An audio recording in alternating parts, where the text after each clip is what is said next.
os sistemas de ensino precisam ter metas ambiciosas e públicas que orientem os seus esforços.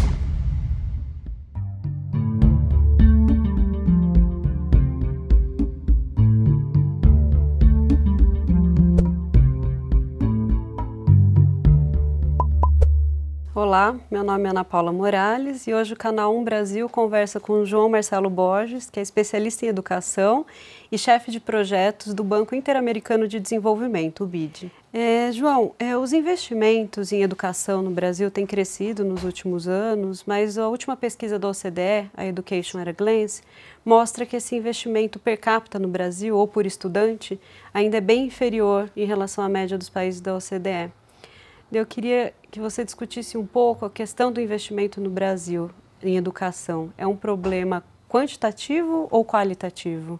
Na verdade, eu começaria mudando o termo. Eu acho que nós estamos falando de gastos em educação.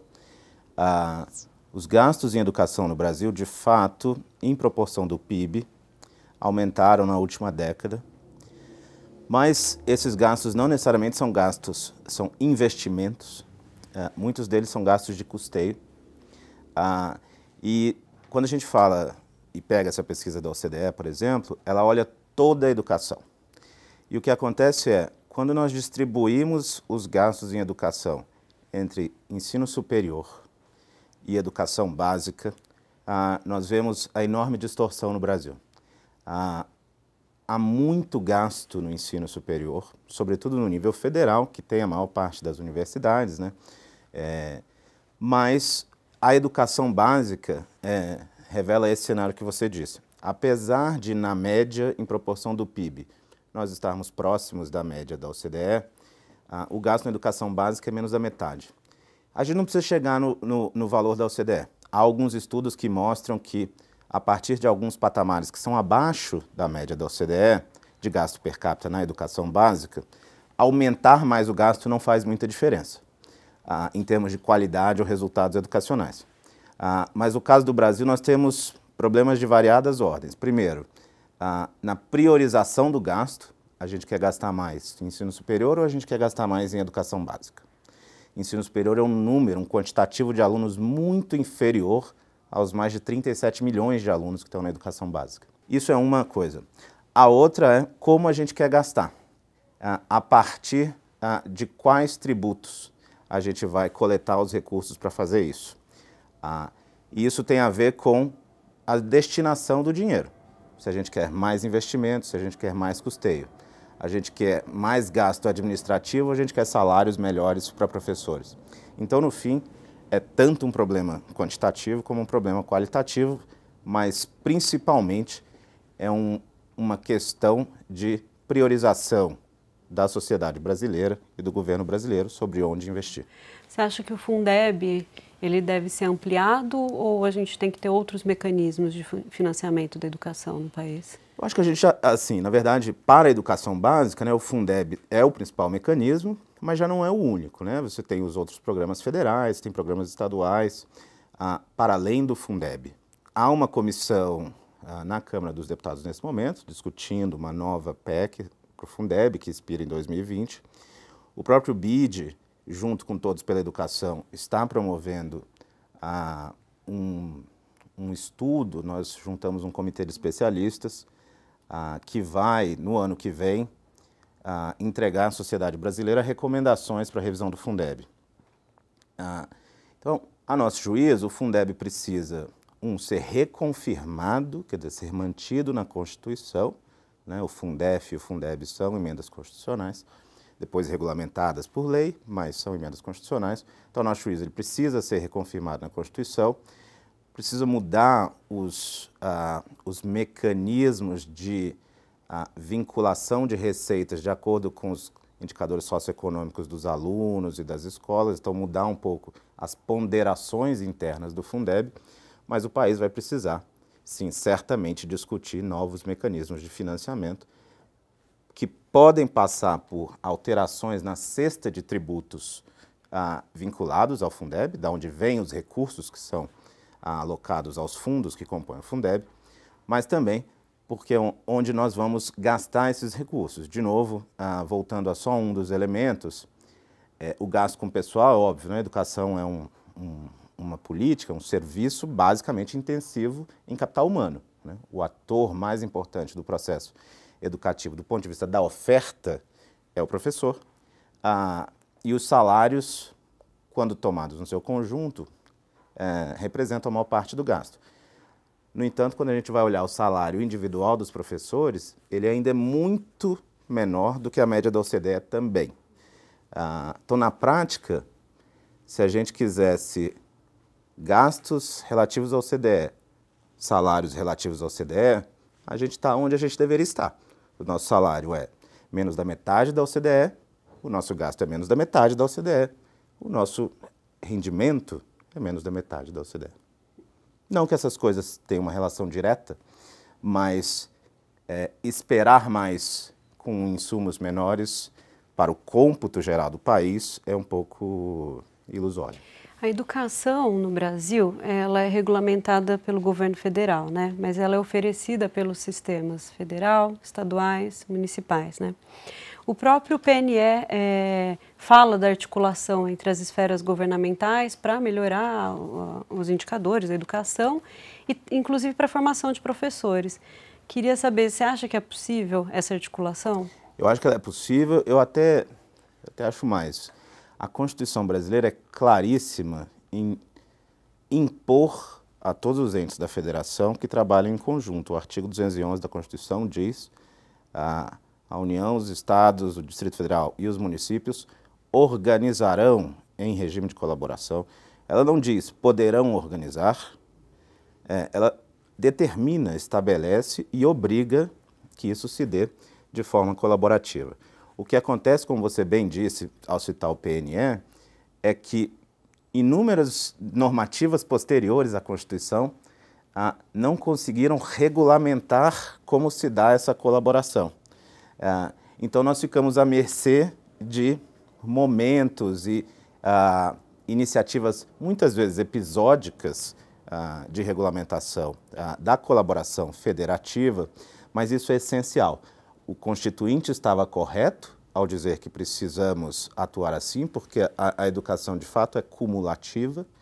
Um Estado não quer receber um aluno com problemas de formação na base, porque isso será problemático para ele. E a sociedade brasileira não quer receber alunos que não tenham tido as oportunidades e as condições de desenvolver ao máximo o seu potencial. Nós teremos que encontrar soluções para isso e há soluções sendo testadas, algumas com bons resultados, como é o caso do programa de alfabetização na idade certa no Ceará, que em muito pouco tempo conseguiu superar todas as metas de alfabetização, pelo menos no ensino fundamental 1, e que depois o levou pelo menos a inspirar um pacto nacional com o mesmo objetivo. Pode falar um pouquinho mais dessa experiência e de se ela pode ser espelhada em outros estados, se é possível, né, implantar em outros lugares um modelo parecido, de um regime de cooperação, assim? Claro. Eu acho que se a gente olha para o objetivo que tinha o PAIC no Ceará, que era a alfabetização na idade certa, ele é o nosso único modelo no Brasil bem-sucedido em nível sistêmico. Todos os municípios superaram as metas do Ceará num período de 8 anos. De novo, isso não quer dizer que todos os problemas da educação foram resolvidos e nem que esses resultados de alfabetização já se traduziram em melhorias no desempenho, por exemplo, na segunda etapa do fundamental. Ainda há desafios aí e depois no ensino médio. De qualquer maneira, sim, essa experiência pode e deve ser repetida ou pelo menos adaptada a outros contextos. Isso está acontecendo, por exemplo, o Espírito Santo lançou em janeiro deste ano o Pacto pelas Aprendizagens no Espírito Santo, derivado de um memorando de entendimento entre o Estado do Espírito Santo e o Estado do Ceará, assinado pelos dois secretários. E eu sei que o secretário do Ceará, que é presidente do CONSED, inclusive, está apoiando outros estados a também adaptar o modelo cearense às suas condições. Esse apoio não é apenas uma formalização numa assinatura, mas passa, inclusive, por visitas técnicas, pela oferta dos materiais didáticos que o Ceará utilizou.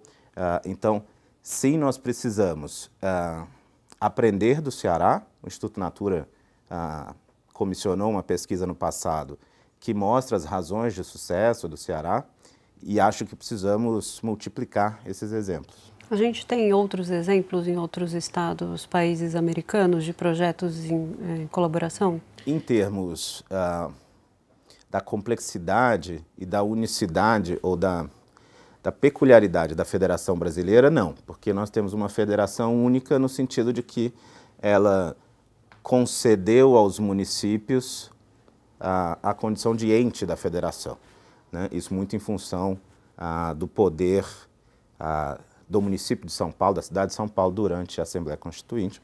Isso nós não encontramos par. Não existe nenhuma federação nas Américas em que os municípios sejam entes da federação. E, aliás, são poucos países americanos que são federados. São poucos países no mundo que são federados, inclusive. Mas, sim, nós temos bons exemplos de cooperação, por exemplo, na Colômbia. Independente do modelo, nós temos bons exemplos de cooperação na Colômbia, nós temos bons exemplos de cooperação no México. E eu acho que nós temos excelentes exemplos de cooperação no Brasil. Quer dizer, o Fundef e o Fundeb, ainda que sempre podendo ser aprimorados, foram essenciais para garantir uma expansão muito significativa, de um lado, do acesso ao ensino fundamental, no caso do Fundef, no caso do Fundeb, um acesso muito maior à educação infantil, e com a emenda constitucional que leva até o final do ensino médio, né, a obrigatoriedade da educação básica, também expandiu o acesso. Agora, nos resta o desafio da qualidade. Esse é um desafio que ainda permanece no Brasil. Falando um pouco no modelo, né, federativo do Brasil, você acha que, considerando isso e as nossas dimensões e peculiaridades, é possível ter uma base comum curricular nacional? Essa pergunta é de $1 milhão, né? Eu brincava com você agora há pouco. Eu acho que sim, veja, se a gente imaginar a base como o seu último detalhe comum, nós vamos ter muitas dúvidas sobre a capacidade de implantá-la nacionalmente. No entanto, qualquer cidadão ou trabalhador que tentar buscar um emprego em empresas com algum grau de internacionalização vai encontrar expectativas do empregador associadas a um conjunto de conhecimentos que não dependem do país de onde ele veio. Com isso eu quero dizer o seguinte: num mundo cada vez mais interconectado, cada vez mais globalizado, não só é possível, como é obrigatório que a gente tenha conhecimentos mínimos que sejam a expressão da vontade do Estado brasileiro e, portanto, da sociedade brasileira. A escola pública é isso. Nós temos uma escola de origem francesa, que é uma escola que expressa a vontade da sociedade brasileira na forma que ela se traduz nas políticas públicas de um Estado democrático. É isso que a escola pública é, e é isso que o Brasil adotou como escola pública. E, ao fazer isso, ele sim tem que desenhar conhecimentos comuns que os cidadãos brasileiros precisam desenvolver. Isso não quer dizer que um aluno no interior do Amazonas precisa conhecer pêssegos, porque às vezes eu vejo discussões sobre isso. Mas isso significa que os meus exemplos em sala de aula serão sobre realidades do sul do Brasil? Não.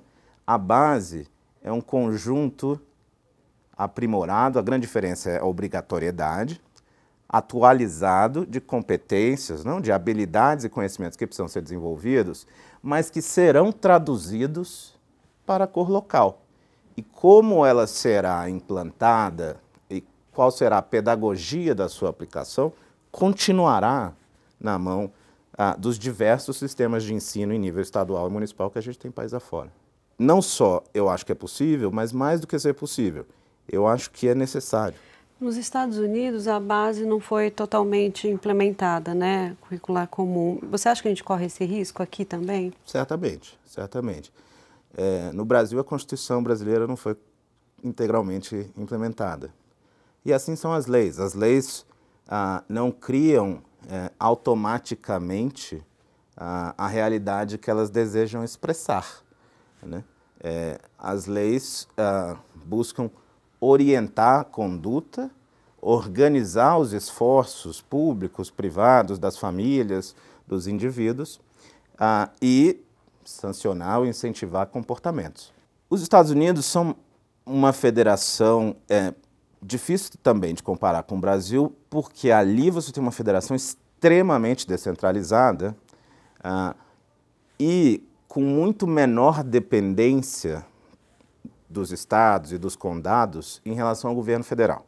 Então, enquanto o governo federal americano tem um papel muito pequeno na prática sobre as políticas de educação pública nas escolas públicas dos milhares de condados americanos, no Brasil não é assim. A maior parte, a esmagadora maioria das escolas públicas brasileiras, de São Paulo e do Nordeste, do Sul, ou do Centro-Oeste, do Norte, vão adotar políticas públicas de fato definidas no MEC em Brasília e, às vezes, o material didático comprado e distribuído pelo MEC. Isso não existe nos Estados Unidos. Então, o grau de autonomia que as redes têm, né, os boards de educação têm nos Estados Unidos, permite a eles afastar um pouco a implantação de modelos do Common Core, no caso, de modelos nacionais. Agora falar um pouquinho do desempenho dos estudantes, né? A gente aparece lá embaixo na lista do PISA, por exemplo, né? Tanto em comparação a países europeus, asiáticos, mas também em relação aos nossos vizinhos, né, latino-americanos. O que a gente precisa fazer para melhorar um pouco, pelo menos, nesses indicadores? Não há resposta fácil para essa pergunta. Eu acho que nós precisamos seguir trilhando algumas decisões que o país adotou e reforçar outras que ele ainda não tomou. Então, por exemplo, o Brasil não tem uma meta de aprendizagem. Vou te dar um exemplo. O Paraguai tem uma lei que diz direito a aprender. É diferente de direito à educação. Eu estou aqui num campo semântico, mas que tem implicações práticas. 5 coisas, os 5 aspectos conformam os sistemas de educação de alto desempenho no mundo. A primeira delas é os alunos têm que chegar preparados na escola para aprender. Isso significa que o cuidado na primeira infância é essencial. Isso pode ser creche, isso pode ser outro tipo de cuidado na primeira infância. Não precisa necessariamente ser o modelo brasileiro de creche. Mas cuidar da primeira infância, gerar os estímulos necessários para o desenvolvimento psíquico, motor e cognitivo dos alunos é essencial para que eles cheguem à escola já preparados a aprender. Um segundo aspecto essencial é os sistemas de ensino precisam ter metas ambiciosas e públicas que orientem os seus esforços. Quando eu digo ambiciosas, são ambiciosas não em construir X mil creches. Eu estou dizendo ambiciosas no sentido de tantos aprenderão o necessário. Se você espera pouco dos seus alunos, ou você nem sabe o que esperar dos seus alunos, é muito difícil que você saiba para onde você está caminhando.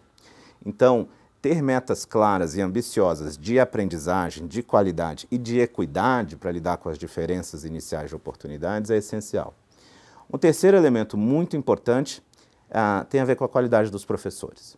Alunos expostos a 3 professores excelentes no início da pré-escola até o ensino fundamental aprendem 1/3 a mais do que alunos expostos a 3 professores ruins. E esse déficit, se ele não é rapidamente corrigido, ele se perpetua. Então, o professor, a qualidade dos professores, saber selecionar, capacitar, formar, valorizar, é essencial para um sistema de ensino de alto desempenho. Quarto elemento muito importante é que as escolas tenham os mecanismos, a infraestrutura e as condições necessárias para poder funcionar. O Distrito de Colômbia, nos Estados Unidos, onde fica Washington, há cerca de 10, 12 anos atrás, tinha os piores resultados entre as escolas públicas de Washington. E uma das coisas que eles adotaram foi todas as pequenas coisas simples têm que funcionar perfeitamente. Pequenas coisas simples são merenda tem que ter, professores têm que estar lá no dia que tem que estar lá, na hora que tem que estar lá. Os livros de dados têm que chegar no dia, não pode chegar com um mês de atraso. Aceitar que essas coisas são mais simples do ponto de vista da solução, materiais, não funcionem, é inconcebível para eles. E isso é essencial para as redes, elas precisam da infraestrutura. E o quinto elemento e aqui eu acho que nós temos um esforço enorme a fazer, mas talvez essa seja a maior oportunidade para o Brasil em um bom tempo, que é o quinto elemento de sucesso os sistemas de ensino de alto desempenho não preparam alunos apenas ou os fazem aprender apenas conteúdos disciplinares, mas também os preparam para a vida, não? Desenvolvem competências e habilidades que são essenciais para uma vida saudável, produtiva e de engajamento cívico. Aqui estamos falando nas competências para o século XXI, habilidades socioemocionais, o nome que cada um quiser dar. Esses 5 elementos nós precisamos perseguir, continuar perseguindo. E eu começaria por esse. Nós precisamos de metas públicas de aprendizado. Nós precisamos dizer quantos dos nossos alunos, publicamente, do ponto de vista governamental, quantos dos nossos alunos aprenderão o que devem de matemática, português, ciências, ao final de cada período. Isso vai gerar accountability para todos os governos. Você falou um pouco da questão da avaliação do desempenho, está muito relacionado à estrutura e todo o entorno e como o aluno chega lá, né? A preparação e essa estrutura. Existem vários tipos de indicadores educacionais e o IOEB é um deles que leva em conta tanto o desempenho e resultado como o insumo, né? Toda essa estrutura. Queria que você falasse um pouco da importância desses indicadores para esse tipo de planejamento de política e até para accountability também. Acho muito importante que o IOEB tenha sido criado, porque ele traz para análise da política pública, até para análise independente da ação governamental, porque a sociedade precisa se sentir responsável pela educação. Assim está descrito também na Constituição. Uma coisa importante que eu acho que o IOEB traz é uma medida da ineficiência, né? Na prática ele é uma medida da eficiência da aplicação dos insumos, mas quando você olha por outro lado, toda medida de eficiência é uma medida de ineficiência. É isso que boa parte dos resultados que estão ali nos mostram, né? Isso é importante porque isso está diretamente ligado à sua primeira pergunta, sobre gastos, né? Quanto mais ineficiente, a despeito dos insumos que eu tenho, é a minha ação educativa, significa que mais recursos eu estou desperdiçando. Então, um conjunto de indicadores que tem a ver com o que eu falei, quer dizer, se você tem metas públicas e tudo mais, é mais fácil acompanhar, mas também é mais fácil desenhar políticas públicas, né? Eu acho que a gente tem também que superar um termo, e aqui digo até, com licença, a minha instituição, é uma expressão que o BID usa muito, mas que todos nós usamos, que é políticas públicas baseadas em evidência. Nós precisamos informar as políticas públicas com evidência. Este é um tipo de informação, ela não pode ser a única, porque evidências também são voláteis e muitas vezes o que elas mostram é tão importante quanto o que elas mascaram. Mas, quanto mais e melhores indicadores a gente tiver, menor vai ser a nossa possibilidade de erro. E mais importante, maiores serão os instrumentos que a sociedade terá e os diferentes atores que fazem o controle da política pública, maiores serão os instrumentos que esses atores terão para cobrar os governos por melhores resultados. A gente tem, voltando um pouco na avaliação, o PISA, né? Você mencionou o desempenho em matemática. Em ciências, o ensino federal tem um desempenho maior, inclusive que a média de alguns países da OCDE. Você acha que esse modelo deve ser encorajado, aumentado, que é um modelo de ensino integral e com plano de carreira, né, para os professores? Você acha que esse é um caminho, talvez? Ensino integral, educação integral como política pedagógica é relevante. Isso não necessariamente significa tempo integral. Tempo integral pode ser algo viável e útil em alguns lugares e impossível em outros. Nós temos experiências no Brasil em que você abre escolas de tempo integral e não há adesão dos alunos. Agora, os resultados federais, das escolas federais, na verdade, estão mais associados a duas coisas. Primeiro, algumas dessas escolas são escolas de aplicação associadas às universidades federais, que têm processos seletivos dos alunos. Então, eu já escolho os melhores, só estão os melhores. Quando eu olho resultados já selecionando na entrada, eu não estou comparando maçãs e maçãs. A outra coisa, mesmo onde não há processos seletivos, você tem escolas técnicas. Aí sim eu acho que é um modelo que o Brasil, apesar de um avanço recente no número de escolas técnicas, ainda tem muito a expandir. Talvez, em alguma medida, associado ao fato de que uma sociedade que conviveu por tanto tempo com a escravidão, nós desdenhemos daqueles serviços mais vistos como braçais, que estão longe de ser o que é o serviço técnico atualmente, né?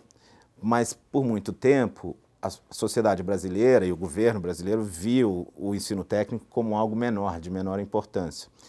E alguns países, basicamente, expandiram esse modelo e tiveram resultados excelentes. Eu estou falando da Coreia do Sul, estou falando da Alemanha, estou falando, inclusive, da Grã-Bretanha.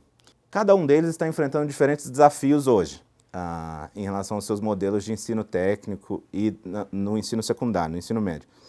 Mas eu acho que esse é um caminho que o Brasil precisa perseguir. Eu acho que uma sinalização importante sobre isso foi dada com a lei da reforma do ensino médio, ao incluir o itinerário do ensino técnico dentro dos 5, mas eu acho que aí é algo que o Brasil pode avançar bastante, servindo inclusive ao processo de revolução tecnológica no qual a gente está inserido. E agora, para encerrar, a pergunta de não 1 milhão, acho que 50 milhões de dólares. É possível ter escola boa para 50 milhões de alunos, considerando os países mais pobres e as peculiaridades que a gente tem no Brasil? Eu acho que sim. Pouco antes de vir para cá hoje, eu vi uma notícia estarrecedora. Um aluno de 8 anos no Distrito Federal, portanto em Brasília, que é o estado com maior renda per capita no país e maior escolarização e maior escolaridade. Quase todos os indicadores que você olhar no Distrito Federal se destacam, por uma série de razões. Um aluno de 8 anos desmaiou em sala de aula porque ele estava com fome. Em 2017, num país que tem um PIB superior a $1 trilhão. Isso não é falta de capacidade, isso não é falta de dinheiro, isso é falta de responsabilidade da sociedade brasileira, dos atores públicos brasileiros, de todos nós, em alguma medida, que permitimos que isso aconteça. Com isso eu não quero culpar todo mundo, mas eu estou dizendo, é nossa responsabilidade assegurar que isso não aconteça. Se você me pergunta, é possível? Eu acho que é possível. Eu cresci vendo todos os dias na televisão notícias, todos os dias, notícias sobre falta de merenda escolar em escolas do Brasil inteiro. Hoje em dia, ainda bem, relatos como o que eu acabo de dizer são episódicos, eventuais. Eu sei que num momento de crise como que a gente está passando, talvez sejam mais comuns, mas ainda assim, perto do que eram na década de 80, são escassos. E o Brasil resolveu isso e o Brasil serve 37 milhões de refeições pelo Programa Nacional de Alimentação Escolar diariamente. O Brasil, antes de todos os países do mundo, gerou um sistema em que todos os contribuintes apresentam seu imposto de renda pela internet. Então é possível. Nós temos gente qualificada, nós temos recursos financeiros, técnicos, humanos para fazer isso. Mas não vai ser só boa vontade. Estudar muito trabalho e requer persistência. Persistência aqui, eu quero dizer, superar aquela dicotomia que nós usamos muito, né? A diferença entre uma política de governo e uma política de Estado. De fato, nós precisamos de uma política de sociedade. A sociedade brasileira precisa decidir que quer educação como uma condição essencial para garantir e construir um futuro mais produtivo, mais saudável e com maiores possibilidades e oportunidades para todo mundo. Vai ser essa decisão da sociedade que vai fazer com que as políticas não sejam de governo e sim sejam de Estado. Então, acho que é possível. Muito obrigada. Obrigado a você.